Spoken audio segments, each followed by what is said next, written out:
Hello and good morning. I'm out here again early in the morning, just taking a look at the garden and going to look at my cucumbers. And I posted something earlier about spearmint. I have a bunch of spearmint, so I was going to pick that today and dehydrate it and save it for tea.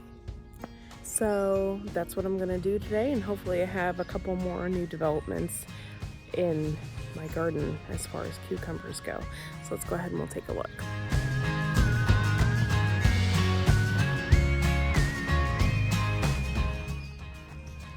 gonna go ahead and walk on down here to the spearmint. You can take a look. I've had issues. I don't know if everybody else has been having issues, but I've been having issues with Japanese beetles eating my spearmint, and my husband said they were all over it the other day. So I think I'm going to cut some of it off and down. We can take a look at it. I'm going to cut some of it off and down so that it doesn't get too eaten up before I harvest it. And I kind of want to harvest it before it bloomed too. So I'm going to go ahead and take a look at the radishes. They're doing lovely. We didn't plant as many, so hopefully they actually get a true shape to them. And this is my asparagus trees. I'm waiting for the seeds to turn red. If they do not turn red, then I guess I'm just going to pick them off as they are. Got some kind of bug on it. I'm going to take the seeds and I'm just going to try and replant them next year. It's pretty wet out this morning. We had a significant rain in the middle of the night, and it's kind of overcast. So when we have a rain like this, things just shoot up. So all of our plants have grown another inch or so. That's my bok choy. I ate some of it the other day, so we don't have much of it left. We are going to plant it in the garden again. Look at this Rapunzel tomato, cherry tomato. Look at that. See how it grows up like that? It's kind of grows like a currant. It's kind of neat. A better view is this one right here. Pretty cool, huh? Alright, let's go ahead and we'll take a look. I need to also check on my blueberry bush because, as I recall, at any second or any moment they could be blue, and then I want to pick them. We keep this tied like this because of our dogs, and we don't want animals to get in here. So this is our little makeshift gate. Close that up. Now I have some lavender shooting off. My lavender didn't do so hot. I had taken out some lavender that was in this pot, and I put it in the ground right here. I was hoping that it would take off, but that didn't really take off either. So that. But the cilantro, however, in there has just really taken over, and it's grown another couple inches, which is exciting because I'm going to harvest that. This is my carrot patch. By the end of this week, this will be gone, and then we are planting more carrots for the fall set, and I think I'm going to plant some bok choy in here as well. These are ground cherries. Somebody told me that they just had 5 plants, that they get like overabundant and they take over. I had no clue, so these things might actually get huge.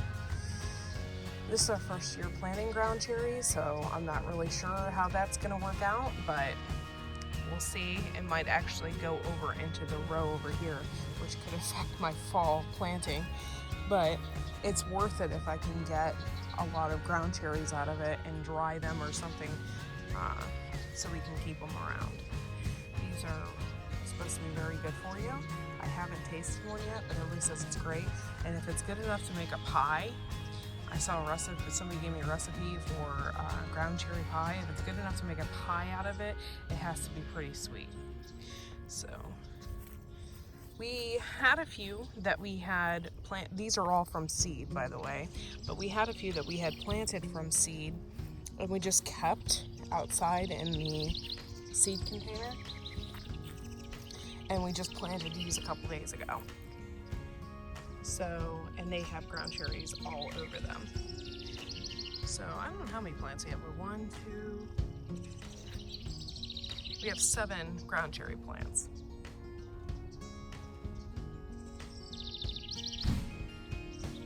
Oh, I lied. I forgot that these are ground cherries as well. 1, 2, 3, 4, 5, 6, 7, 8, 9. We have 10 ground cherry plants. I guess we really went all out on that. Didn't know. We're actually getting to the point here where we can't walk through these aisles anymore. And our tomato plants have gotten extremely huge. It's a good thing, but you can't get through here to the peppers. I'm really hoping with all the hard work that we did, I mean, we planted everything by seed. There were only a few cherry tomato plants that we didn't grow by seed. And we're just hoping that these peppers will get some buds and grow. There we go. They actually are. They just look really beat up. I think that's why I'm concerned. But they smell like green peppers. And do any of you guys have this black stuff on your green peppers? Right here. I don't know if you can see it really well. I have no idea what that is. And almost all of them have it. I don't know if it's just because of the pepper itself or what. These are Carolina Reapers. My brother-in-law is a Carolina Reaper or hot pepper aficionado, and he plants chocolate bula and Carolina Reapers and all different kinds. These were the Satan something plant, Marugula, I think, Moruga Satan, that's what they're called, Moruga Satan. And these have a ton of buds on them. You look underneath, and somebody said the other day in the site that we are on that they wanted to know if you should wear gloves when you're handling these peppers, and I would say yes. Sorry, I'm getting all different kinds of wildlife up in here. I was attacked by a bee, and now I get these little sweet bees all over me. Okay, but yeah. You should definitely wear gloves when handling any type of pepper, because as soon as you touch your face or anything like that, it will burn. It will burn bad with some of these, especially the chocolate bula and Carolina Reaper. You definitely want to wear gloves when picking those. Actually, my father-in-law makes some kind of mixture with the Carolina Reapers, and he has even a specific dehydrator that he uses, because if you use your regular everyday dehydrator, you might as well just toss it out if you plan on using it for anything else, because it will forever smell and have that hot smell of peppers, and it will ruin everything you dehydrate. So just to be aware.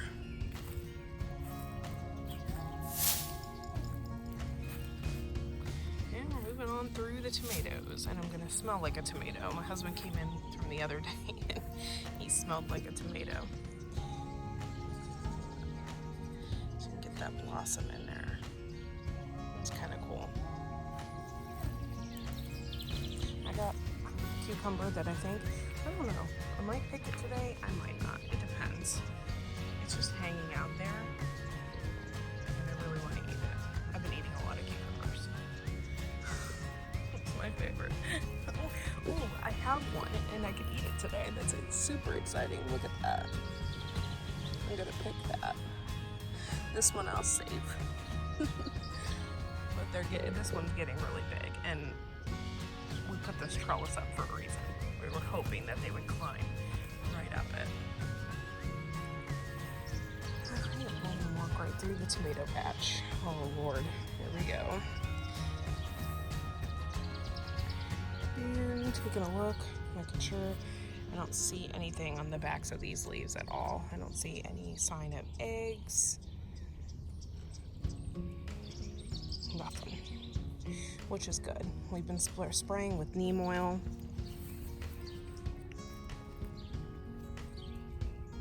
And nothing, so that's a good sign.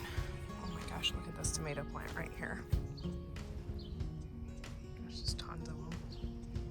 My husband's gonna be forever eating tomatoes.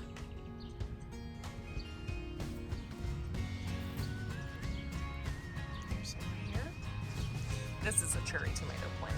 I believe this is the chocolate sprinkles, and this one was the pineapple.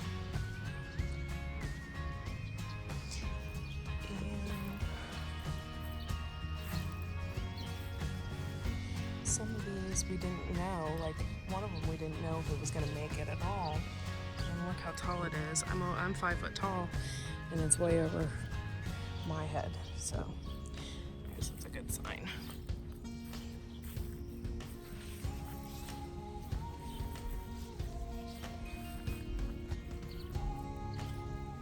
Walking through here. Oh my gosh, you guys, take a look at this. This is so cool. I wish we had some kind of tomato competition around here. It'd be kind of cool to have a fun and friendly competition. This is actually doing really good. This is our first year, and to have fruit like that on a tomato plant is just awesome. We just really, I'm walking through spider webs too. That's another thing when you have these up like this, is you pretty much walk through anything.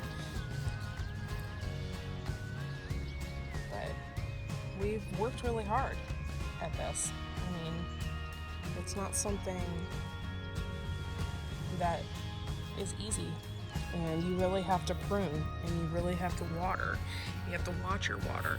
Tomatoes don't like a lot of water on the leaves. If you put water on the leaves, they could get a blight. I mean, there's just so many things that can go wrong, and we have pretty much nailed it on the head this year. So we've just been diligent about spraying, and everything is 100% organic too. And that's another thing. We only use, organic sprays. So, we're doing excellent. It's pretty good. I'm giving us a little credit as far as our tomatoes are concerned, because it's pretty impressive. And this is my other pickling cucumber, and it's got a lot on it.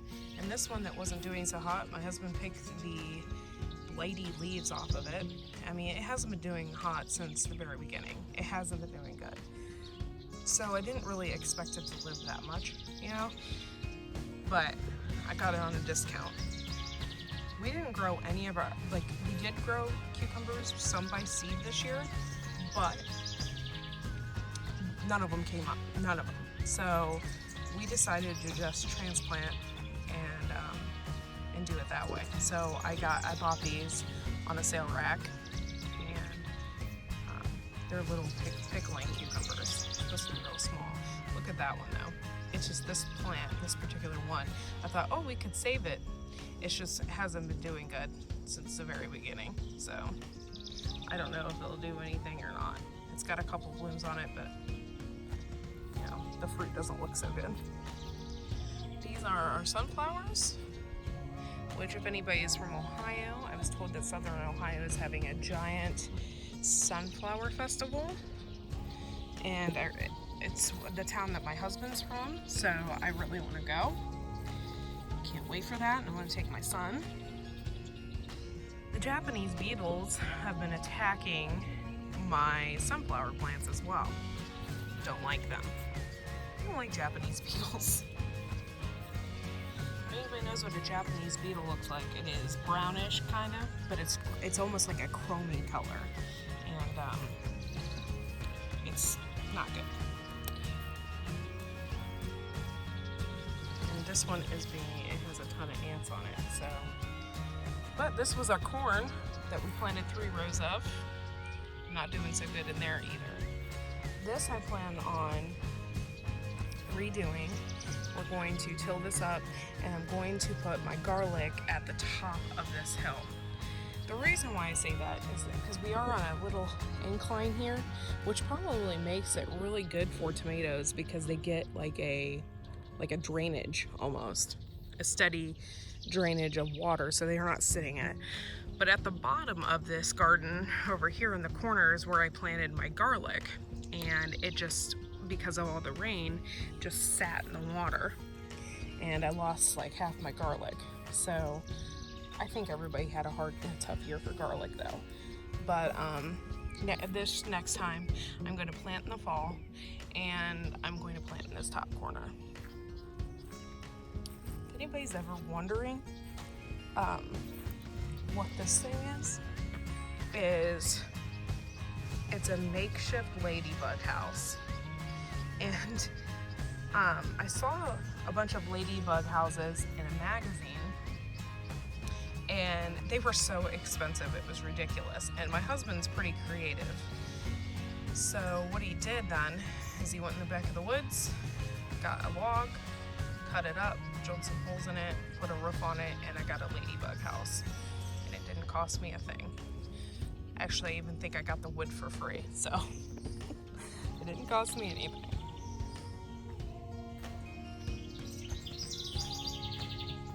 We are just filled with nature this morning. I have a ton of birds. And take a second and listen.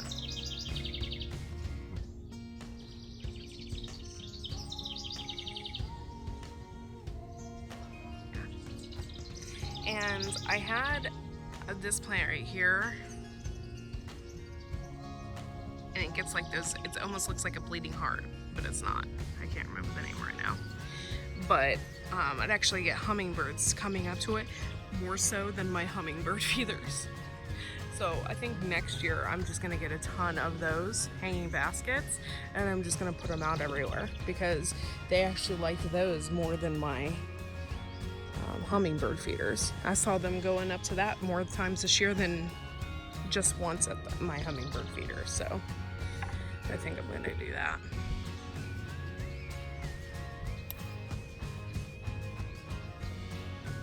We have just a lot of cool things going on right now. And as I showed many people before, our pumpkin patch this year, we had a lot of issues with the tiller. And we did need to till the ground for our pumpkin patch. And we planted the giant Atlantic too close together. I had been watching a ton of videos after I planted them, which I didn't, that was a huge mistake. And I had watched a lot of videos afterwards, and he had them planted way farther apart. So next year, I am going to till this up, and we are going to have a big pumpkin patch. But hopefully we'll get something out of this, and if we don't, it's okay. It's not that big of a deal. We did, however, transplant some of these as well. We planted these by seed. Some of them are popping up from seed as well, so that's kind of cool.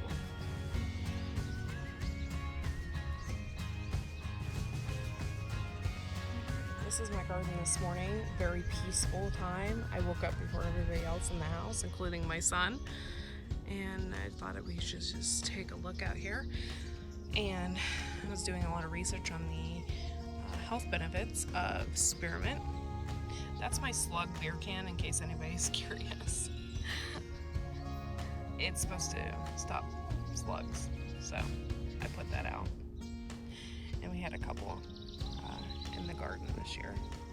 But so I'm going to harvest this stuff today, and I'm going to get the dehydrator.